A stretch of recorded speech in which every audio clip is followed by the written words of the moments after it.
عقل ہلی نا، تو پھر آگے سے کیا کہنے لگے؟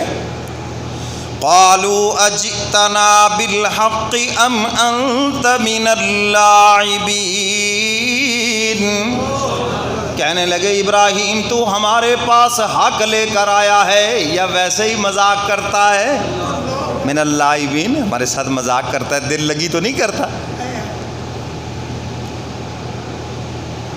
آج کل بھی ایسے ہوتا ہے نا جی، گالیاں دے کے بعد میں کہا جی ویسے ہی تھوڑی جی دل لگی کر دے پیسہ، ہاں آپ بھی اٹھ کے 2-4 جوتے لگا کے کہہ دے میں بھی ذرا دل لگی کر لوں نا تھوڑی سی۔ تو ابراہیم علیہ السلام سے کہہ رہے ہیں آپ دل لگی تو نہیں کر رہے، کہیں ہم سے مذاق تو نہیں کر رہے، یا واقعی حق لے کر آئے ہیں، کوئی الگ دین لے کر آئے ہیں؟ ہمیں آپ کی یہ بات سمجھ نہیں آ رہی کہ آپ کیا کہنا چاہتے ہیں۔ ابراہیم علیہ السلام لانا بھی یہاں چاہتے تھے کہ وہ اندر سے بات سننا چاہیں۔ بات سنانے کا مزہ بھی اس وقت آتا ہے، میں اس لیے آپ سے کہتا ہوں توجہ ادھر رکھو، چہرہ ادھر رکھو، دھیان ادھر رکھو، آپ توجہ سے سنیں گے اللہ اس کے رسول کی بات سنانے کا پھر مزہ ہی کچھ اور ہے۔ اگر آپ کی کوئی بات نہ سنے تو آپ بات سنانے کو جی نہیں جائے گا، آپ اس کو کہو منہ تے ادھر کر یار، گل تو سنی یار، دھیان تے کر، کہتے ہیں نا۔ تو بات سنانے کا مزہ ہی اس وقت ہے جب سامنے والا اندر سے سننا چاہے۔ ابراہیم علیہ السلام نے دیکھا کہ اب یہ آئے ہیں اس موڑ پر جہاں ان کو لانا چاہتا تھا کہ یہ پوری توجہ سے سنیں اور پھر میں ان کو سناؤں۔ ابراہیم علیہ السلام نے پھر اللہ کا تعارف کرایا، فرمایا قال بل ربكم رب السماوات والأرض الذي فطرهن وأنا على ذلكم من الشاهدين۔ ابراہیم علیہ السلام فرماتے ہیں یہ پتھر کی مورتیاں تمہارے رب نہیں ہیں، بلکہ تمہارا رب وہ ہے جو زمین و آسمان کا پیدا کرنے والا ہے، جو پہاڑوں کا بنانے والا، زمین کا بنانے والا، آسمان بغیر چھت کے بنانے والا، چاند سورج ستارے جس کی مخلوق ہیں، جو سب کو پیدا کرنے والا ہے۔ والارض الذی فطرہن وانا علی ذلکم من الشاہدین، جو سب کا بنانے والا ہے اور میں بھی اس کا گواہ ہوں۔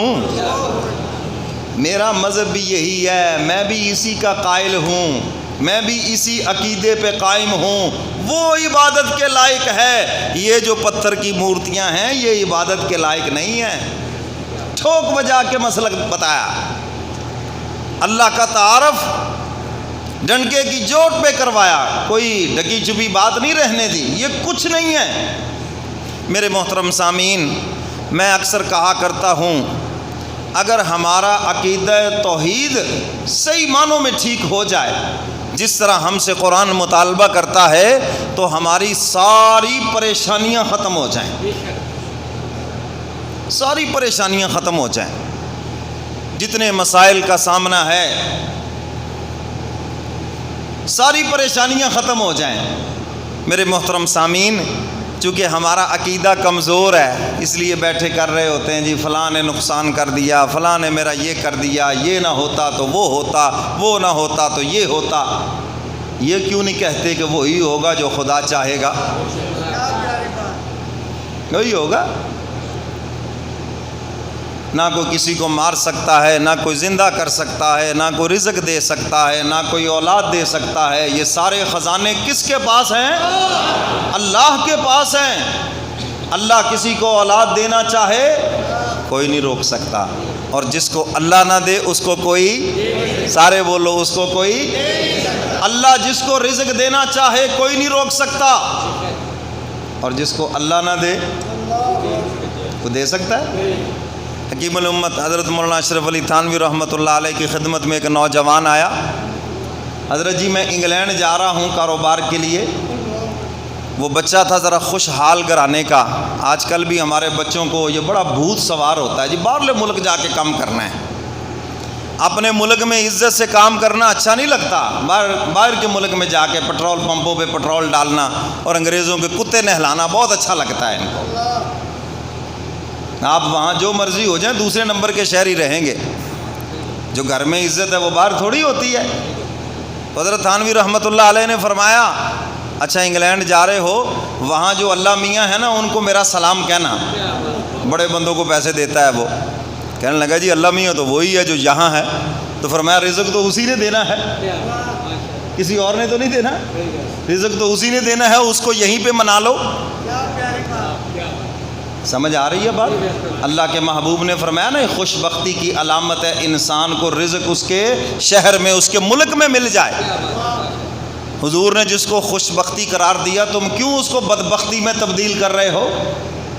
ہاں حالات ایسے ہو جائیں، کاروبار ٹھپ ہو جائے، ہاتھ کہیں نہیں پڑتا، پھر ہجرت کا حکم ہے، ہجرت کر لو، شاید وہاں جا کے قسمت کھل جائے، اگلے شہر میں قسمت کھل جائے، اگلے کاروبار میں قسمت کھل جائے۔ ورنہ حدیث مبارکہ میں حضور علیہ الصلاۃ والسلام نے حکماً فرمایا جس کا بزنس جہاں چل جائے، کاروبار جس شہر میں چل جائے، بلا وجہ اس کو مت چھوڑنا، ہو سکتا ہے کہ اگلے شہر میں جا کر اس کی قسمت نہ کھلے۔ اور کتنی مثالیں آپ کے سامنے ہیں، یہاں سے لاہور گئے سب بیچ بوجھ کے اور وہاں جا کر کچھ نہ بنا، پھر واپس آنا پڑا۔ کوئی انگلینڈ گیا، کو کہاں گیا، نہیں چلا کاروبار وہاں پر، اور یہاں اچھے خاصا چل رہا تھا۔ تو میرے محترم سامعین، اللہ تعالیٰ کے دیے ہوئے رزق کو بلا وجہ دھکا نہیں دینا چاہیے، قدر کرنی چاہیے اس کی۔ تھوڑا بھی مل رہا ہے وطن میں قناعت کرو۔ تو خیر بات دور نکل گئی، میں یہ عرض کر رہا تھا کہ ابراہیم علیہ الصلاۃ والسلام فرما رہے ہیں کہ میں اسی کا قائل ہوں، اس توحید کا، کہ زمین و آسمان کا بنانے والا اللہ ہے، رزق دینے والا، عزت دینے والا، یہ سب کس کے قبضہ قدرت میں ہے؟ تو میں نے عرض کیا کہ اگر عقیدہ توحید ٹھوس ہو جائے ساری پریشانی ختم ہو جائے، اور جن کے عقیدے کمزور ہیں وہی در در پہ ٹھوکریں کھا رہے ہیں، وہی ساری عمر پریشان ہیں۔ ذرا سن در غیب